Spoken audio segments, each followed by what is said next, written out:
Hello, hello, hello, hello, hello. How are you this morning? Welcome to day 20. Oh my gosh, I think, where are we at? 20, I think we're 27. 27 days of the Consistently Creative Challenge. I may be wrong. I'm not sure. I'll have to double check. I think that's around where we are, 27 days. So we're making progress, guys.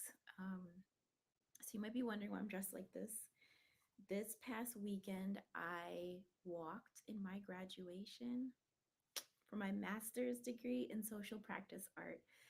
Whew, I am so excited. It's not something that I've talked about a whole bunch, but I just wanted to stay really, really focused and keep going step by step. And it had a lot of ups and downs. And I wanted to quit several times.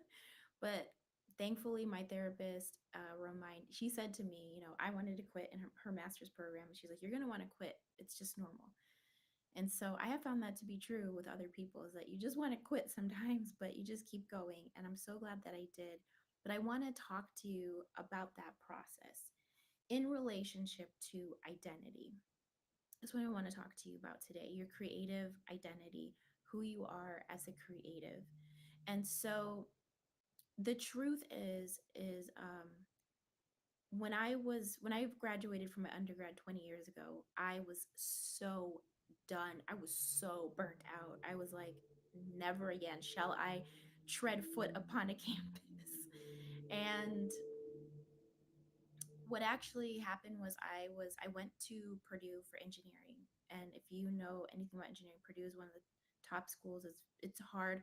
The joke is it's easy to get in but hard to get out. It's their their engineering program is very rigorous and top notch. And I realized that I didn't want to be an engineer because I found out I would be working more with machines because I was doing mechanical engineering. I'd be working not with people, and I wanted to work with people. And that's at least how I understood it at the time.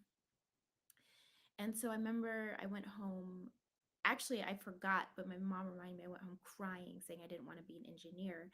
And so they said I could do what I wanted to do, which was to study theater, but I had to study something else as a backup. And I'm really glad I did. I will say that I know people say don't have backup plans, but I'm really glad I listened to my parents, and my dad especially, who went to Purdue for engineering for his PhD. His yes, PhD. I don't know. My dad has like a lot of degrees, so I'm trying to remember if he did a master's. If I know for sure he did his PhD at Purdue. And so I prayed and I went around the whole campus trying to figure out what I was going to study. And I ended up in the kinesiology department, which is where I should have been in the first place. Had been a gymnast for a long time. I was interested in sports performance. I always had this like dual interest in wellness, exercise, and the arts. That apparently that was there already. Just to add to everything, I'm still interested in the connection between wellness and the arts, but I didn't know back then, like there we weren't talking about art therapy and expressive arts facilitation, things like that, like we are now. But I ended up getting a degree in biomechanics along with a degree in theater with a minor in English. And I worked 3 jobs and I was 600 miles away from home. And I was just like done. I mean, I had a great time, but I was like, I'm never coming back.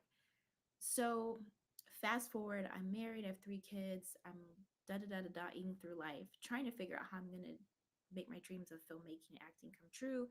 I'm doing a few things here or there. I get an agent, I'm booking some things, blah blah blah. My family from from the beginning, but really 2012, 2014, like we're dealing with major health issues in the family, major things happening to our family over and over and over again until 2016. I'm diagnosed with multiple sclerosis. And at this point, I'm completely just done.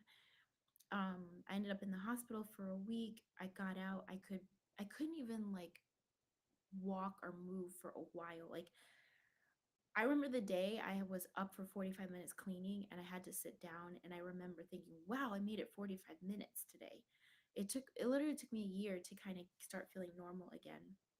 And so, yeah, I'm gonna take this off right now. But oh man,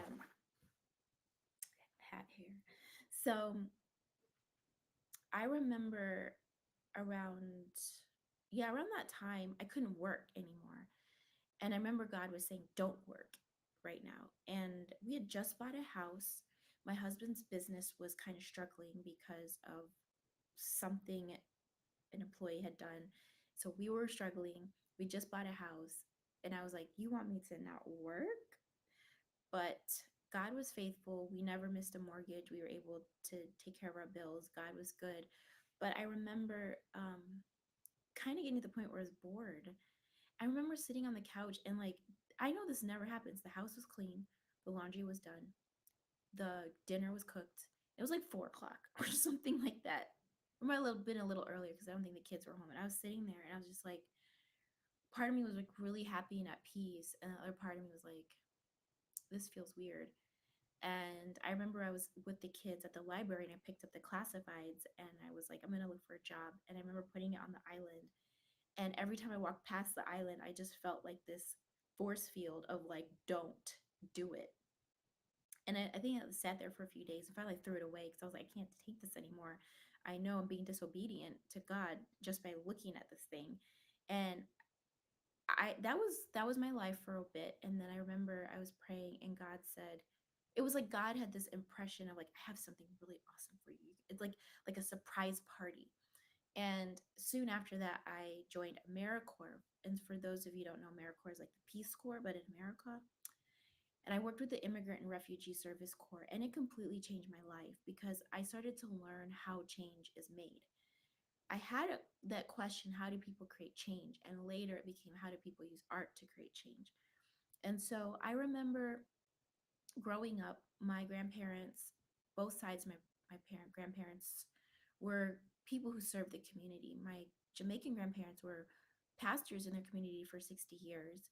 My Indian grandparents were also like social activists, spiritual in a different religion, but also serving community minded things like that, teaching, helping. My grandfather in India started a school. He had a printing press, did the publishing, like journalism. That's all in me. And but I didn't understand how to do this strategically. So my parents are also ministers. So I grew up, we're doing ministry, we're talking to people, but I'm not seeing strategic growth. Like it just feels like one and done, like each project, but we're not really growing and building. And I was just observing that. And then when I went to my first church after I got married, the same thing, I noticed that like there's a lot of big ideas, but no strategy to make it happen. And the more I was learning and growing, I was like, it's not that hard. Like, what is the problem? Why can't we do it? And through AmeriCorps and the Immigrant Refugee Service Corps, I learned, I awakened my voice that had been quieted about being a daughter of immigrants and putting words to the experience and understanding from a outside perspective what immigrants really go through, because there's one thing when you're just like the kid of immigrants and you're seeing it from that perspective, but you're not seeing it from a systemic perspective of what they have to go through. And I learned so much. It really opened my eyes, and I started making connections in my city, understanding more about nonprofits, grants, grant reporting, how the system actually works. And then I finished AmeriCorps, and through AmeriCorps, I was able to pay off my undergrad, the rest of my loans. Thank God. But then what happened was this question started to grow about how can I be more intentional about using art to create change. And so it came to my attention about this program called Social Practice Art. I went to talk to the advisor, the person who started it, and I was like, I already do this stuff, but then it wouldn't leave me. And it kept growing stronger and stronger, this desire to continue my education and learn more. And I remember sitting on the bed telling my husband, like, I just feel like I'm supposed to continue with my education. And in a way, I wanted his permission or his blessing because I knew that when one spouse is in school, it affects the other spouse, it affects the family. And my husband is very supportive, and he's not one to really tell you what to do unless you really ask for it. Like, you're consulting or you hire him for work, but like it's annoying and I appreciate it, but he's just going to sit back and let you and support you in figuring out what you want to do, which I think has been very great. But also, you know, part of me was like, can you just say like it's okay? So I looked around at different programs, even seminary. And then, but there was this program right here, social practice art, and it was one of a few in the country, and it was right here. And my dad was like, just try, just apply. Because what had actually happened was I was scared. I didn't think I was smart enough to go to graduate school, to be honest. I didn't know if I could handle it. That's just something other people do. Other people get their graduate degrees, other people get their masters, other people get their PhDs, you know. And so I just listened to my dad. I was like, what the heck? Like, why not just try? And I did. And I ended up getting into the program. So then I was like, okay, Lord, I'm not going back into debt. So you have to pay for this. And I didn't say that first. The first thing I did was apply, knowing that I'm not going to spend money and get into debt again because I just paid off my debt. This is a little bit different of the way I normally think. It's a little bit backwards, you know. Like first I did get over the fact that God was speaking to me about continuing my education, because it wouldn't go away for like 4 years. It wouldn't go away, and it just like would not leave me alone. And the next thing was just listening to my father, like taking away the fear, like just apply. It doesn't mean anything. Just apply. It's not saying you're not in that moment, you're not saying, am I smart enough? Am I not smart enough? Can I afford it? Can I not? No, you're just applying. You're just gonna pay the 35 or $40, whatever fee to apply.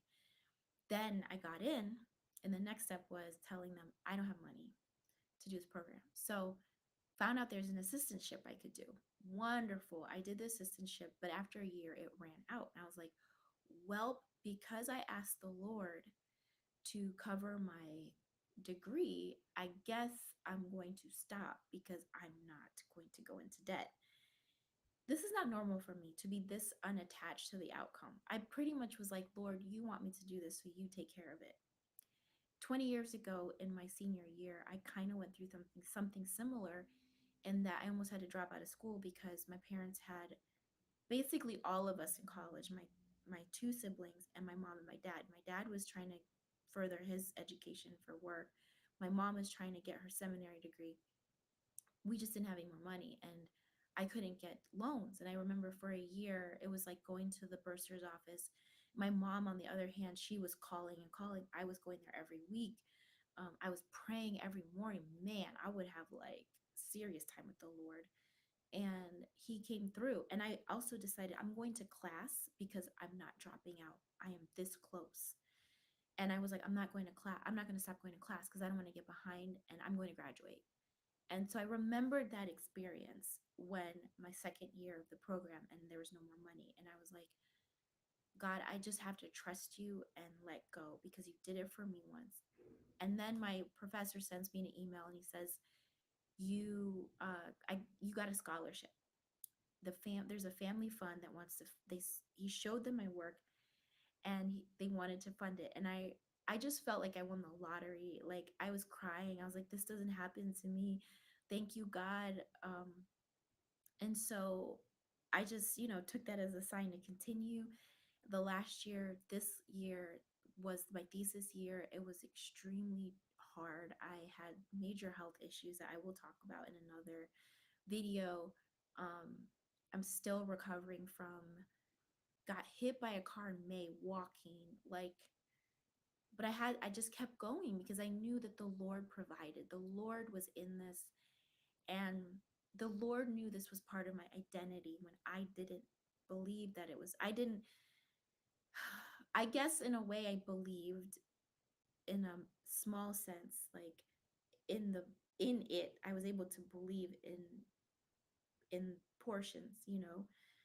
But there was a time where I was like, I wanted it. In fact, I want my to go further with my education.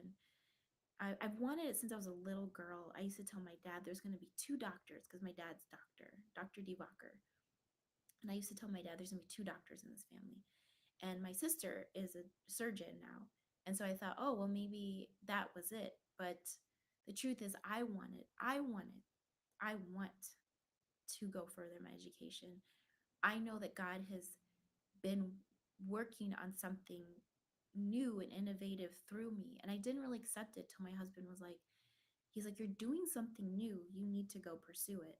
And I didn't really know that about myself. I just was floundering around with what everyone else was doing in terms of on my YouTube channel.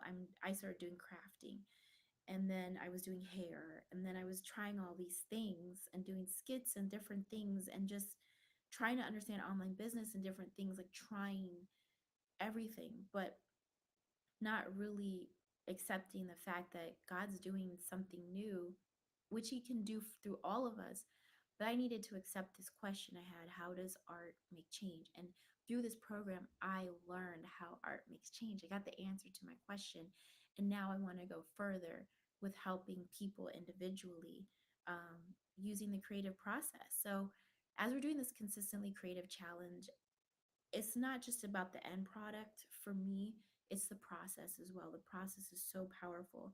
And so I want to encourage you, if you don't believe that you're an author or a filmmaker or whatever it is, or a podcaster, that's this is not really part of your identity, but God already knew this since the day I was born, since He formed me in my mother's womb, since He put my DNA together.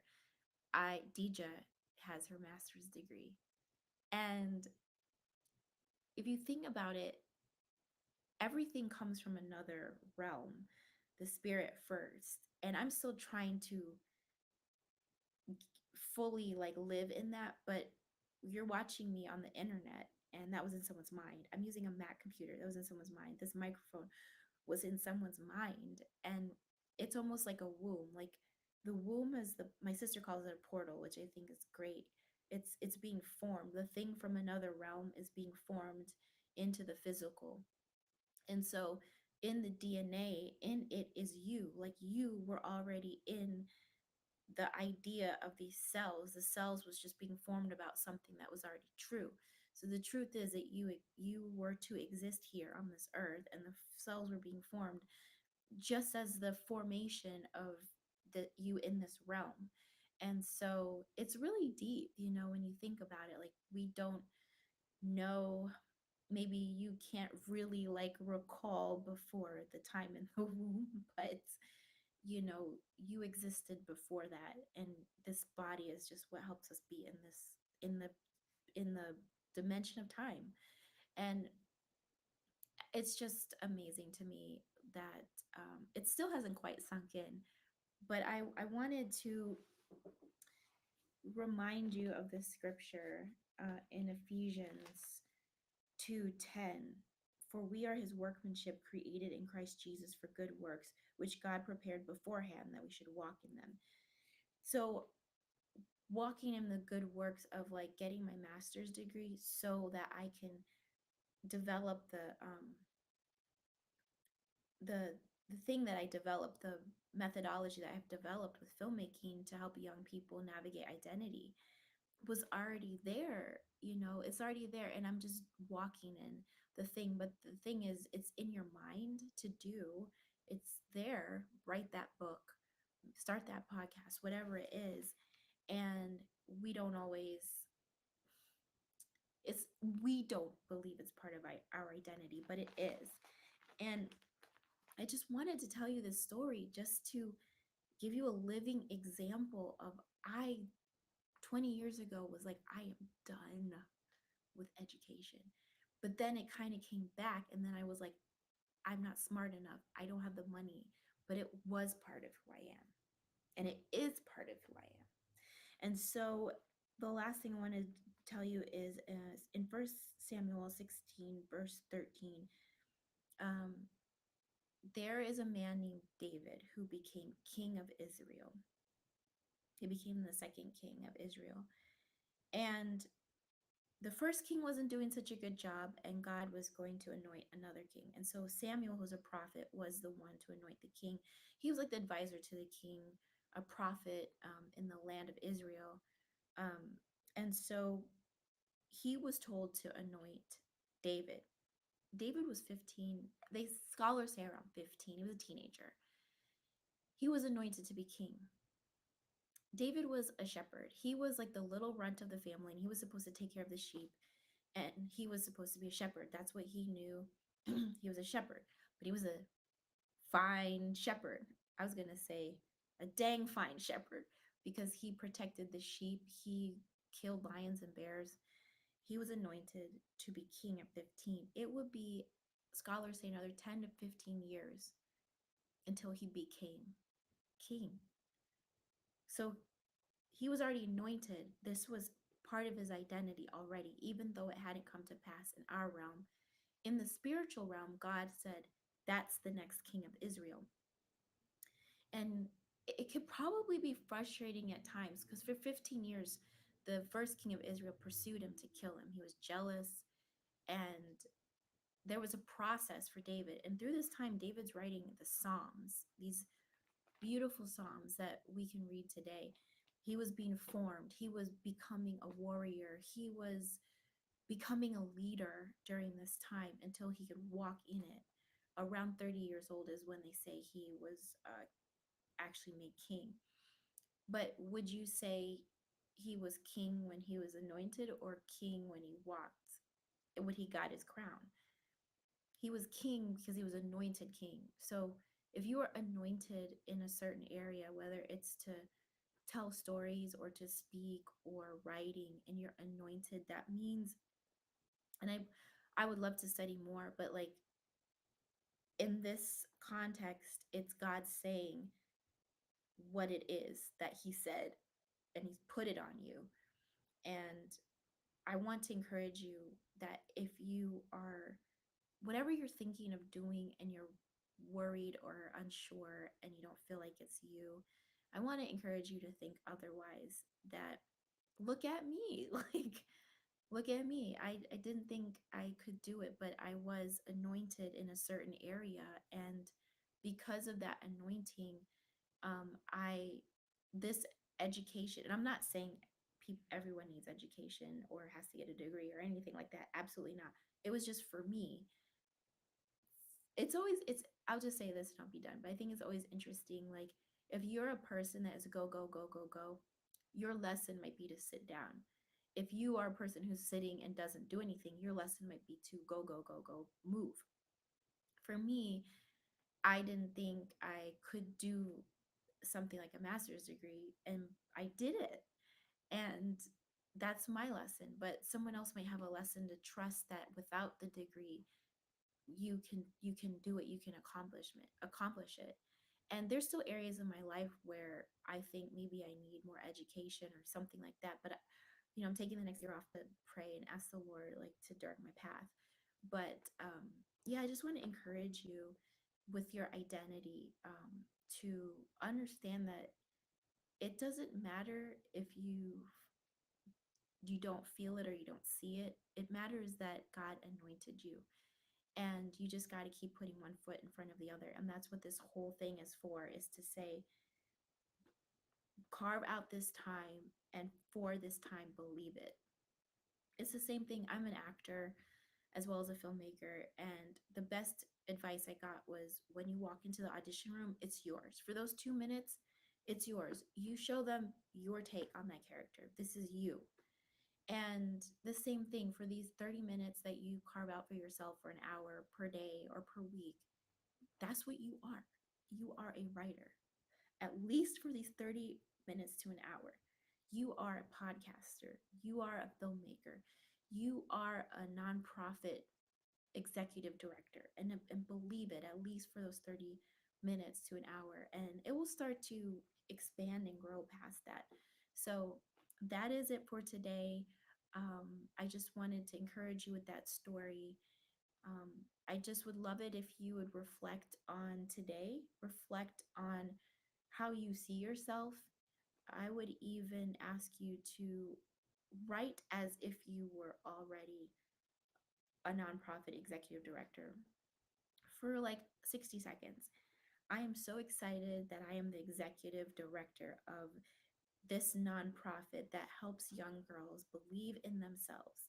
And sometimes I like to make up stories. Today, we had a wonderful conference where 600 girls showed up, and we had enough sponsors to cover the event. Not only that, but we invited 100 women, executive women, to come and mentor these girls. And, you know, it's almost just like making yourself excited and just getting yourself into that, not to sound woo woo, because people will use words like that vibration, but like that state of mind where you're kind of living in it, and you give yourself permission to live in that identity. And so this is for me too, to live in the identity of an Oscar winner, or the identity of someone who has a TV show on Apple TV, or someone who has a feature film, which I'm trying to work on right now. So you do that, I'll do that. Let's do it together. I will see you tomorrow. I hope that you have an amazing day.